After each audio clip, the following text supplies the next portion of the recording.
Hi, I'm Ava. I want to tell you about my tumultuous relationship with my mother-in-law, Sophia. She always seemed to make things difficult for me. Sophia had old-fashioned ideas and never really accepted me. For a while, my husband William and I lived far from his parents, so Sophia couldn't interfere much in our lives. But when William got a job closer to them, we had to interact with her more frequently. I could handle Sophia's behavior because I grew up dealing with difficult people like my own parents. Luckily, William's father, Benjamin, was always kind to me. The challenging part was that Sophia spent considerable time with my daughter Luna, who was 9 at the time. Luna adored her grandparents, and they were the only ones she knew well since I had no contact with my own parents.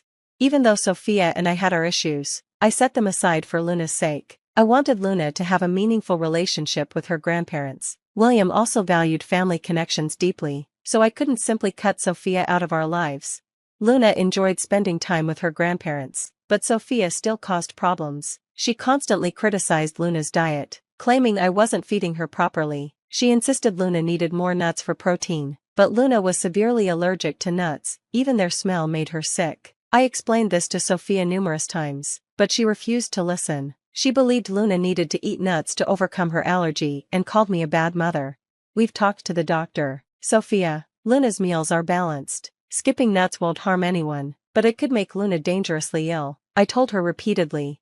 Even after listening to medical explanations, Sophia remained obstinate. She believed exposing Luna to nuts would help her allergies. I grew tired of arguing with her and being labeled a bad mother. Sophia even tried to convince Luna to eat nuts, but Luna knew better and always refused. Growing increasingly concerned about what Sophia might do, I decided to discuss it with William. I'm really worried about leaving Luna alone with Sophia. I'm afraid she might give Luna food she's allergic to, thinking it will help her allergies, I confessed. Don't worry so much, Ava, William replied. My mom might have old-fashioned ideas, but she knows her boundaries. Dad is always there to intervene if things get out of hand. Luna loves being with her grandparents, and we can't just stop her from seeing them. But Sophia keeps ignoring Luna's allergies. I'm genuinely scared for Luna's safety whenever she's with them without me. We need to talk about this. I can't keep worrying like this, I insisted. Relax, Ava. There's no need to stop Luna from seeing my parents over this small issue. Luna loves being with them. If you're worried about Mom, I'll talk to her. She'll listen to me, William assured me. His words made sense. Luna truly enjoyed being with her grandparents, so I couldn't bring myself to stop these visits. If Luna had ever expressed reluctance to see them, I would have respected her decision, but I didn't realize that even William couldn't influence Sophia's behavior. Things came to a head at Luna's 11th birthday party. Benjamin and Sophia were invited, and they agreed to attend. Sophia seemed unusually excited, which made me uneasy, though I couldn't pinpoint why. When they arrived early, a surprise since Sophia typically avoided being around me, she handed Luna a large present wrapped in festive paper. Happy birthday, Luna, Grandma got you something really special, Sophia announced. Luna thanked her, and then asked, Wow, that's a big gift. What's inside, Grandpa? I have no idea, Luna. Grandma chose it, and she won't even tell me what's in there. We'll both find out when you open it, Benjamin replied. Come on, open Grandma's gift and see what she got you. I bet you'll love it, sweetie. I'll be your favorite grandma ever, Sophia said excitedly. I can't wait to see what you got me, Grandma. I'm so excited. We'll open all the gifts after we cut the cake. Luna, let your friends arrive first, and once we finish the cake, you can start opening the presents, I suggested. No, Luna needs to open my gift before cutting the cake. That's why I came early, to give her my special present, Sophia insisted. Despite feeling suspicious about Sophia's behavior, Luna seemed genuinely happy to receive such a thoughtful gift from her grandmother. The large, heavy package heightened Luna's excitement, and she could hardly wait to discover what was inside. She wanted to begin opening presents once all her friends arrived. I agreed to let Luna open Sophia's gift before the cake, as Sophia claimed it had to be done that way. I didn't want to upset Luna on her birthday, so we complied. Little did I know what a disaster it would become. When Luna opened the gift, she found a beautiful cake with her name on it. She was delighted momentarily, but then she collapsed. William and I rushed to her side, terrified and confused. When we saw her throat swelling, I watched in horror as William hurried to retrieve an epinephrine shot while someone else called for emergency services. Knowing exactly who was responsible, I confronted Sophia, demanding answers. What on earth did you put in Luna's cake? What's in it? I asked. my voice trembling with fear and rage. Sophia feigned ignorance, responding, I didn't do anything, Ava, it's just a regular cake. I don't understand what's happening. Maybe something you did caused Luna to faint. You've been neglecting her nutrition despite my warnings, and now she's paying the price. Don't try to blame me. Luna was perfectly fine just a moment ago, and now she's having a severe allergic reaction. Tell me what you did to her. Sophia, I hope you didn't tamper with the cake. You need to own up to your actions and take responsibility. Look at Luna, she's turning blue. I snapped back, ignoring Sophia's excuses and focusing solely on Luna. I hurried over with the epinephrine I always kept on hand for emergencies. Although Luna's swelling subsided slightly, she remained unconscious. It was evident that she needed immediate hospital care to fully recover. The room was filled with concern for Luna. Tears welled up in my eyes, and even William appeared close to crying. Sophia, already weeping, seemed frightened. In that moment, I decided to cut open the cake to examine its contents. What I discovered horrified me to the core. I demanded answers from Sophia, questioning her sanity for incorporating nuts into the cake. Sophia, what were you thinking? You ignored my warnings and put nuts in the cake, endangering Luna's health. How could you be so reckless? I only wanted to help Luna, not hurt her. I didn't like that Ava was so strict about Luna's diet. While it's true Luna might have reactions sometimes, I thought gradually introducing nuts could help, Sophia argued. My frustration erupted as I confronted her. Are you insane? Our daughter is severely allergic to nuts. She could have died from this reaction. Who gave you the right to decide how to manage her allergies? Look at the mess you've created. I'm Luna's grandmother, and I have the right to care for her. She'll be fine. You're all overreacting. You're just trying to intimidate me without reason. I'm sure this is all part of Ava's scheme to make me look bad, Sophia retorted. Listen, Sophia, if things go my way today, you'll face serious consequences. Right now, all I care about is Luna's health, I said firmly. Just then, the ambulance arrived with paramedics. They attended to Luna and transported her to the hospital, with us following closely behind. The doctors informed us that Luna would need time to regain consciousness and would have to remain hospitalized for a day or two.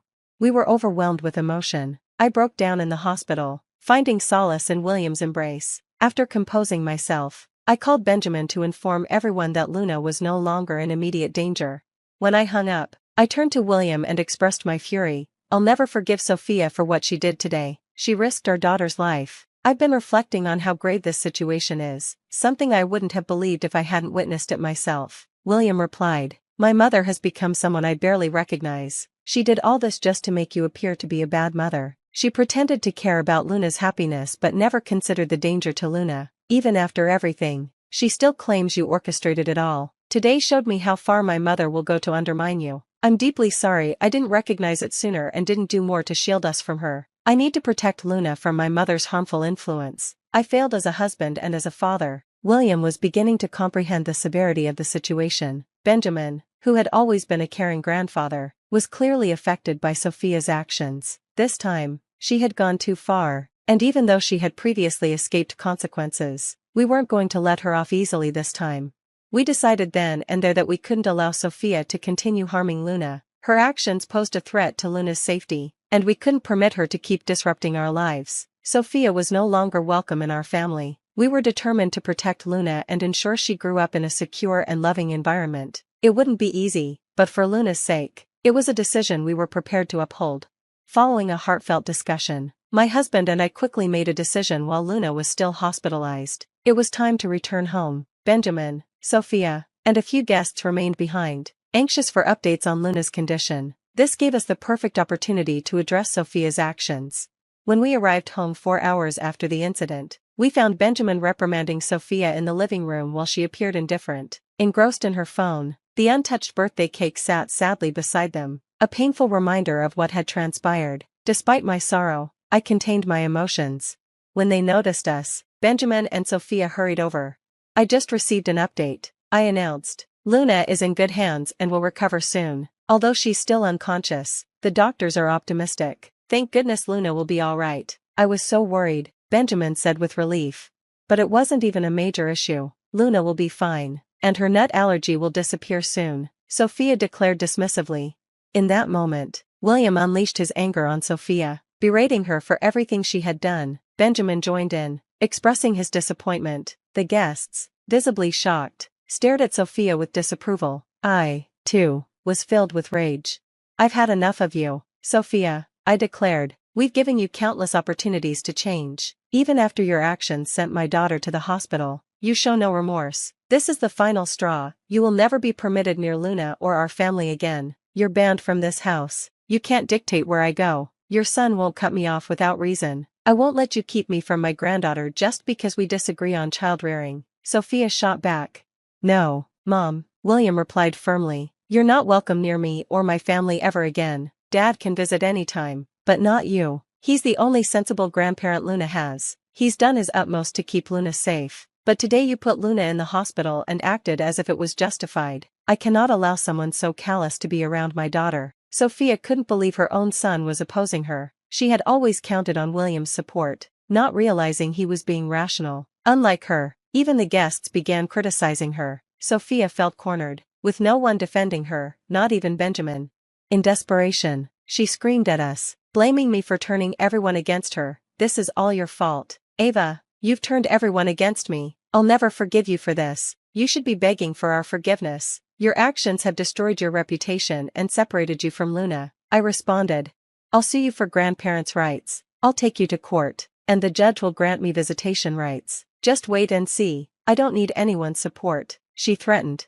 You're not going to have much success obtaining grandparents' rights from jail, I responded firmly. I'm sure the judge would find it quite ironic to have a criminal requesting visitation after endangering her own granddaughter. Sophia protested. What are you talking about, Ava? Why would I go to jail? I didn't do anything wrong. What you did constitutes a crime. Sophia, I shot back. You can be arrested for knowingly exposing a child to allergens. It's considered a form of poisoning. Perhaps you weren't aware, but William and I were. We've already reported you to the police. And look, here they come now to arrest you. Sophia, in denial, insisted. No, you're lying. This can't be happening. You can't arrest me for this. Sophia's panicked expression revealed her desperation as she pleaded with us to drop the charges. Tears streamed down her face, and she began to panic. Just then, 2 officers entered and informed her she was under arrest. She clung to her hands, begging us not to send her to jail. William remained resolute, instructing the officers to take her away while I gave Sophia a cold look, indicating that her deceitful game was over.